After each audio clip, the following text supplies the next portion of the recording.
Ubod. Makaradol, Fred Padernos. Istorya Pakaradol! Ang 10 kilong bigas naging 8 na lang sa ilalim ng programa na Bawat Bayan Makikinabang. Ang nangyari, naging bawat bigas mababawasan. Nabawasan ng tigda 2 kilo ang dapat ay 10 kilo na pinamimigay ng gobyerno para sa mga mahihirap sa ilalim ng 4-phase program, ang partikular na programa, ang BBM, ang Bawat Bayan Makikinabang. Maganda ang programa na ito na pinag-isipan ng gobyerno para matulungan ang mga mahihirap. Pero ang nangyayari, pag ito'y mayroon ng implementasyon sa mga kabayanan, ay nag-iiba ang meaning ng BBM. Kung ang meaning dito ay Bawat Bayan Makikinabang, dahil sa mga pagbabawas, may binabawasan ang mga bigas, ay ang ilan nagsabi na ito pala ay bawat bigas mababawasan. BBM pa rin. Nangyari itong insidente ng pagbabawas na ang dapat ay 10 kilo naging 8 na lang nitong July 10 sa Mandaluyong City, kung saan namigay ang gobyerno doon ng bigas, nagtag 10 kilos kada maliliit na sako, pero nung buksan ng iba, nung timbangin ng iba na nakatanggap, ay 8 kilo lang ang laman. Dahil dito, pumalag ang Malacanang. Ayon sa tagapagsalita ng Malacanang na si Attorney Claire Castro, ay na-blacklisted na yung supplier ng bigas na yan. Ayon sa report ng Palasyo, ang mga recipient o binigyan ng bigas na yun na tag 10 kilos ay 29,500. At sa bilang na yun, meron doon 50 na mga benepisyaryo na imbis na 10 kilo ang laman ng bawat maliliit na sako, nung timbangin nila ay 8 kilo na lang ang laman.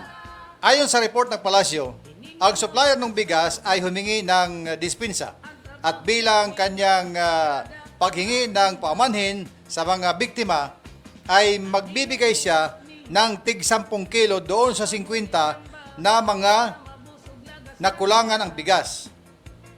Tig 10 kilo na kumpleto ang kanyang ibibigay doon sa 50. At hindi na niya kukunin ang tig 8 kilo na bigas na naunang naibigay. Ay wala na yun ngayon. Pakasinaing na yun. Kasi July 10 pa ito. Ano na ngayon? O di bali, kung wala na yun, magbibigay naman siya ng tig 10, ay di dagdag yun. Maganda naman yan. Kasi naman, baka hindi naman ito kasalanan ng supplier. Alam mo yung pag-supplier ka, meron kang mga tao dyan na nagtatrabaho. Hindi ikaw mismo na may-ari ang nagtatrabaho. Pero pag may nagka-problema, ikaw talaga ang mananagot. Kaya, baka ito ay nasingitan ng mga ninja sa sa repacking ng bigas. Baka nakasingit ang mga ninja boys, itong mga packer, ang kanyang mga packer.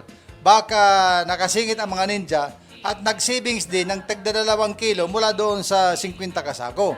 Hindi natin alam, Pero baka lang, lahat lang kasi ito, pagka wala pang konfirmasyon, baka lang ito. Kasi, paano nangyari na yung 29,500 ay kompletong tag 10 kilo. Pero meron 50 na maliliit na sako na 10 kilos din ang nakatatak, pero nung timbangin, tinimbang ka ngunit kulang. Parang pelikula eh. Tinimbang ka ngunit kulang. 10 ang nakatatak, nung timbangin ay 8 lang. O, kita mo yan? O di, sayang yung dagdag 2 kilo. Kahapon, nag-anunsyo si Presidente Bongbong Marcos na mayroon panibagong pondo na inilaan ng gobyerno na nagkakahalaga ng 12.375 billion. Panibagong pondo para ito sa pagtulong sa mga mahihirap, yung mga 4Ps at kung ano pa ng mga programa ng gobyerno. Sa ilalim ito ng tinatawag na Unified Payout and Livelihood Initiative for Financial Transformation o UPLIFT. Dahil gustong tulungan ng gobyerno ang nasa mahigit 37.5 million na mga mahihirap na mga Pilipino o 7.5 families. Ang dami. Ha? Ang dami niyan na dapat tulungan ng gobyerno. Pero payout na tag 2,000, one-time payment, tag 2,000 kada buwan, mga ganun. At may mga bigas pa. Kailangan talaga bantayan ito. At maganda itong anunsyo ng ating presidente na meron na namang inilaan na pundo para sa tuloy-tuloy na pagtulong sa mga mahihirap. Pero wag naman sanang iasa lahat sa gobyerno. Magtrabaho rin kayo. Wag yung aasahan na lang lagi yung bigay ng gobyerno na tag 2,000 o kaya tag 10 kilong bigas. Hindi magagawa yan araw-araw o buwan-buwan. Magtrabaho-trabaho din, hanap-hanap din. Yan ay, kumbaga, ayuda lamang. Pandagdag ba? Pandagdag. Ayuda lamang, pandagdag yan. Magtrabaho rin, maghanap buhay. Magtanim-tanim kung mayroong mga lugar na pwedeng pagtaniman ng mga makakain dyan ng mga root crops. Ha?